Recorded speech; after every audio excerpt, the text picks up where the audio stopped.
रिश्ता 7 जन्मों का है तुमसे, इसलिए हर जन्म में तुम ही याद आते हो। रिश्ता 7 जन्मों का है तुमसे, इसलिए ये सिर्फ लफ्जों तक सीमित नहीं। जो बंधन दिल से बन जाता है ना, उसे वक्त भी तोड़ नहीं पाता कभी। इस जन्म में मिले हो, ये भी कोई कम बात नहीं। पहले जन्म का रिश्ता ही होगा शायद, जो इतनी आसानी से अपना सा लगता है। कभी झगड़ा, कभी चुप सी खामोशी, पर दूरी कभी दिल तक नहीं पहुंची। तुम्हारा नाम जब भी लिया, रूह ने खुद को महफूज महसूस किया।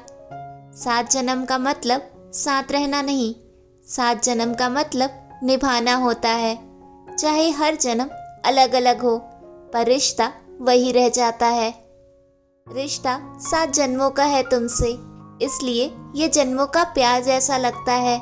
जो बंधन रूह से जुड़ जाए, वो हर जन्म साथ निभाता है।